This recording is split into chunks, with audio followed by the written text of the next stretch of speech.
자, 안녕하세요. 반갑습니다. 8월 29일 오늘의 마감 브리핑 시작하겠습니다. 일단 먼저 지수를 먼저 조금 보고 간다라면 이제 코스피는 예상대로 마이너스 2% 개파락으로 시작됐고, 코스닥은 마이너스 2.3인가요?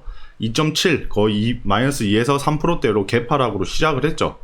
이제 오전에 말씀드렸던 대로 오전에 저점을 찍고 계속 우상향을 해주다가 개인들이 다시 달려들더니 결국에는 다시 쭉 빼고 다시 이러한 롤러코스터 같은 추세를 보여줬습니다. 이러한 추세를 보여줬다는 것은 좀 시장은 결국에는 개인들의 매수세에 따라서 반응을 하고 있는 현재 시장이 아닌가, 그 정도로 생각을 하시면 될 것 같고, 제일 아쉬웠던 거는 이 미선물이 전혀 회복을 못 해주는 흐름을 보이고 있다는 거예요. 뭐 오늘 같은 경우는 이 나스닥 같은 경우는 마이너스 1.4 정도까지 빠졌던 걸로 알고 있는데, 이 1.4에서 1.2에서 계속 박스권이 형성이 되더라고요. 이 미선물이 조금 회복을 해줘야 이 미장도 어느 정도 상승해주는 흐름 나와주면서 국장도 내일 뭐 단기 바닥 찍고 나서 또 반등해주는 흐름이 나올 것 같은데, 전혀 그러한 흐름들이 지금 보이고 있지 않고 있죠. 그렇다는 것은 조금 위험하지 않나 그렇게 생각이 들고, 만약 오늘도 미장이 밀린다면 내일도 뭐 얼마나 밀냐에 따라 다르겠지만 그럼 국장도 똑같이 밀리겠죠. 지금 국장을 보시면 이제 장막판에 이제 장막판 급락이 나왔는데, 지금 이때 개인들이 물량을 다 사들였어요. 지금 장막판에 개인들이 지금 한 50억 가량 물량을 다 사들였고, 외인이랑 같이 개인이, 근데 기관이 물량을 500억 가량 던졌죠. 이 물량을 이제 개인이랑 외국인이 나눠서 가져오는데 거의 외국인이 대부분 받긴 받았죠. 하지만 좀 이러한 상황들은 지수가 지금 환율도 계속 1250달러까지 오늘 찍었던데, 이러한 상황들을 보면 썩 긍정적인 흐름으로 보여지진 않습니다. 지금 개인들의 매도세는 조금 나오긴 했는데, 이런 흐름들을 보면 조금 여전히 살얼음판 위에 있는 지수가 되지 않나, 이 정도로 생각을 하시면 될 것 같고, 오늘 미장이 결국에는 제일 중요한 그런 시장이 아닌가 생각을 하고 있습니다. 그렇게 생각을 하고, 뭐 지수는 결국에는 어떠한 포지션도 지금 잡을 수는 없어요. 뭐 인버스든 레버리지든 지금 자리에서 어떻게든 다시 반등이 나온다면 또 이러한 800 구간, 이러한 21선이죠. 21선 구간 한번 터치해주고 빠져주는지, 이러한 815 구간 한번 터치해주는지, 아니면 다시 지지 못해주고 계속 다이렉트로 빠질지, 어떻게 될 흐름인지 좀 지켜봐야 될 것 같고, 빠지면 빠져도 나름대로 좋은 게, 뭐 예수금 있는 사람들은 현금을 보유하면 되겠죠. 밑바닥에서 주우면 되겠죠. 반대로 현금이 없는 사람들은 하락도 계속 말씀드리죠. 하락도 처음 맞아야, 지금 이제 첫 하락이 시작됐죠. 이때 처음 맞아야 하락이지, 나중에 애매하게 맞으면 이게 대응이 안 된다는 거죠. 이게 뭐 현금 없으신 분들은 고민을 해보셔야 되는 그러한 구간이 될 것 같고, 일단 뭐 지수는 이번 주가 조금 특히 내일이 결전의 날이 아닌가, 이러한 라인들을 좀 의미 있는 라인들에서 지금 밑꼬리가 달려줬는데, 이러한 라인들을 지지해줄지 못해줄지 미선물에 따라 달라지겠죠. 지금 당장으로 보면 썩 좋은 흐름은 아니죠. 미선물이 계속 하락폭이 점점 커지고 있는데, 이러한 흐름들은 좋은 흐름이 아닙니다. 그런 것들 체크해 보시면 될 것 같고, 뭐 악재는 계속 말씀드리는데 새로운 악재가 아니에요. 그냥 다 아는 악재, 금리 인상, 그러한 악재고, 새로운 악재라기보단 이제 좀 매파적인 게, 이 금리 인상이 급진적으로 되는 거에 대해서 지금 먼저 선반영을 막고 있다고 생각을 하시면 될 것 같고, 조금 지켜봐야 결국에는 오늘 지켜볼 수밖에 없는 그러한 시장이 아닌가 정도로 생각이 드네요. 알죠? 뭐 힘든 시장 다들 고생 많으셨고, 이제 뭐 종목들 좀 본다면 이제 뭐 하나여로는 그때 계속 관심 종목들은 수익이 났겠죠. 이제 무조건 이런 것들도 삭제를 하고, 뭐 미래생명자원도 오늘 슈팅이 나왔죠. 6% 가량. 이런 것도 뭐 슈팅이 나왔으니까 슈팅을 제외하면 이제 혜태제가 식품 이거 하나 남았네요. 이거 하나는 뭐 이런 라인들을 좀 지켜주면 결국에는 괜찮지 않을까. 지금 미중 갈등은 계속 지속적으로 되죠. 이런 것들 체크해 보시면 될 것 같고, 오늘 말씀 못 드렸던 것 중에서 제일 아쉬웠던 종목들이 한 4가지가 있어요. 이게 항상 제가 생각을 해야지 생각을 하고, 결국엔 저도 매매를 못했고, 오늘 주도주였는데 저도 매매를 못했고, 항상 뒤끝에서 이게 있었는데 항상 이런 생각이 들었죠. 그런 종목이 푸른저축은행이랑 이제 제주은행입니다. 제주은행이 여기 있네요. 푸른저축이랑 제주은행이에요, 얘네가. 왜냐, 이걸 왜 아쉽게 생각하냐면, 이제, 제주은행이나 푸른저축은행은 대표적인 금리 인상일 때 튀었던 종목들이죠. 과거 이때 보시면 계속 강하게 튀었었죠. 이러한 종목들인데, 이번에 미장이 급락한 이유는, 근본적인 이유는 금리 인상이죠. 매파적인 금리 인상 발언으로 이제 미장이 급락을 했는데, 그거를 제가 생각을 못하고, 이걸 좀 아쉬웠죠. 이 금리 인상에 대한 이슈가 크게 터졌으면 제주은행이나 이런 푸른저축은행 이런 것들을 비벼봤어야 되는데, 특히 제주은행 같은 경우에는 뭐 갭도 안 떴죠. 마이너스 1%. 뭐 푸른저축도 갭이 안 떴나? 이게 2%인가 3%인가 떴던 걸로 아는데 2% 떴네. 2%. 이러한 종목들을 못 봤던 게 너무 아쉬웠던 하루가 아닌가 싶네요. 이런 것들은 결국엔 내일도 계속 봐야 되겠죠. 만약에 지금 미선물이 하락을 하고 있는데, 미장까지 하락이 나온다면, 내일 하락이 나온다면 얘네들은 계속 튀겠죠. 하루 이틀 정도. 이러한 흐름들이 나올 수 있으니까 이런 것들을 계속 체크를 해보셔야 됩니다. 아시겠죠? 이런 것들을 계속 체크를 해보셔야 되고, 여러분들은 이제 금리 인상할 때 이러한 종목들이 있다는 것을 까먹지 않으셨으면 좋겠어요. 지금 너무 아쉽죠. 이런 것들은 진짜 요 근래 제일 아쉬웠던 종목이 아닌가.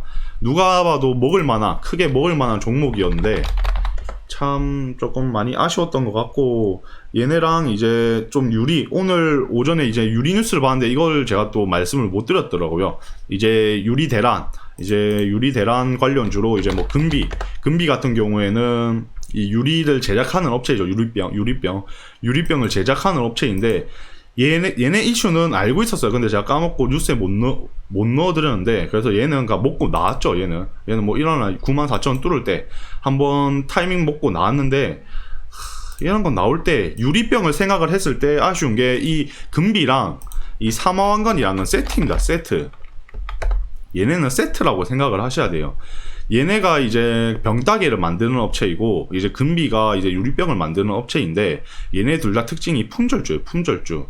지금 대주주가 거의 한 30% 정도 가지고 있고, 이제 유통 물량은 얼마 안 되는데, 그런 품절주를 놓쳤다는 게 좀 아쉽죠. 요즘 뭐 오전에도 말씀드렸지, 오늘 뭐 양지사가 품절주 대장이죠. 양지사도 크게 시세를 받았죠. 25% 가량. 양지사랑 이제 뭐 신라섬유 이러한 애들이 있는데, 이러한 애들만 생각을 하고 저랑 금비나 이런 사마왕관이죠. 이런 애들은 조금 아쉬웠던 종목들이 아닌가. 금비가 튈 때는 사마왕관도 같이 거의 세트 형식으로 튀는 느낌이 있습니다.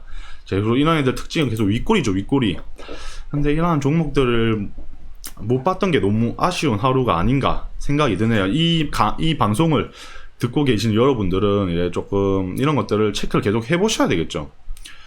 사마왕관이랑 금비는 세트 느낌으로 보고, 이제 뭐 금리 인상, 뭐 센세이셔널한 금리 인상이 나온다 그러면 뭐 제주은행이나 아니면 뭐 푸른 저축은행 이런 애들을 계속 봐야 된다라는 거를 머릿속에 넣으셨으면 좋겠어요.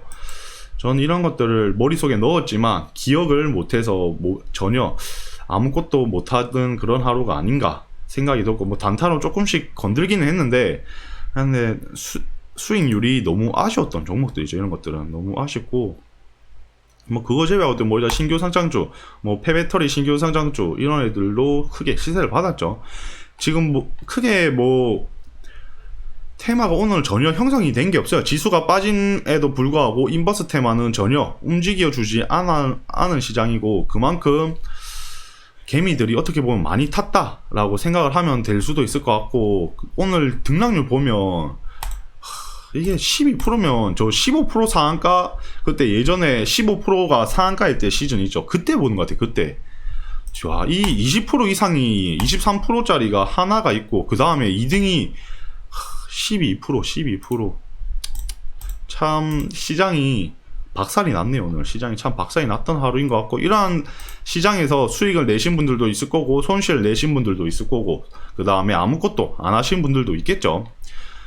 수익을 못 냈다고 해서도 이제 뭐 잘한 게 아니고 못한 게 아니죠. 잘한 게 아니라 못한 게 아니죠. 어쩔 수가, 수익을 내기가 어려운 시장이에요. 오늘은 퍼센테이지만 봐도 다 아시잖아요. 이 정도만 봐도 상한가 25% 이상은 한 종목도 없고 20% 이상이 한 종목 있고, 그 다음에 이거 만약에 푸른저축은행 제외하면 거의 이거 15% 상한가 때 그 등락률이에요. 12%대. 이게 무슨 참 힘든 시장이 아니었나 싶네요. 오늘은 참 힘든 시장이었던 것 같고, 이런 시장 견디느라 고생 많으셨고, 좀 이런 오늘 미장만 조금 하락 추세가 안 나온다면 그래도 오늘보다는 내일이 더 낫지 않을까, 그렇게 생각이 드네요.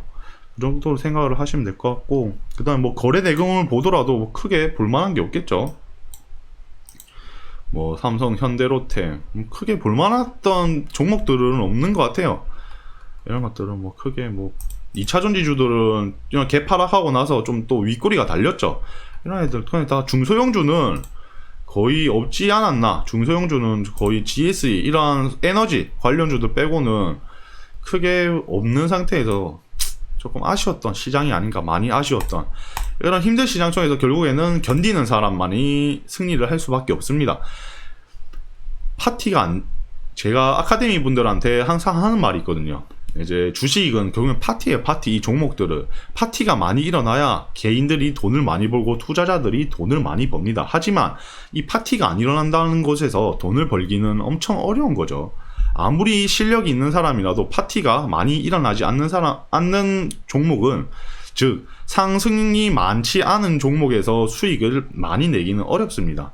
그냥 수익은 당연히 내긴 내겠죠. 하지만 그건 그냥 단타 한 2%, 1% 이러한 약수익 정도로만 생각을 하시면 될 것 같고, 너무 낙담하지 마시고, 지금 어쩔 수 없이 당연한 시장이에요. 지금 시장은 아무것도 할 수가 없는 그러한 시장이죠. 다 하락밖에 안 하니까.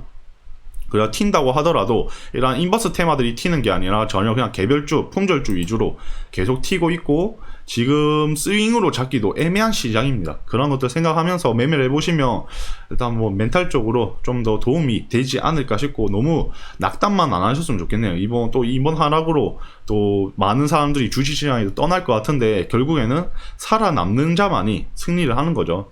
이번에 떠나는 사람들은 결국에는 나중에 상승하고 난 뒤에 또 떠나게 되어 있습니다. 그거를 미리 경험을 해보고 느껴보고 견뎌보면 나중에 떠나더라도 이제 안 떠나겠죠. 이제 대응하는 방법을 아니까, 이러한 시장들에서 대응하는 방법을 아니까.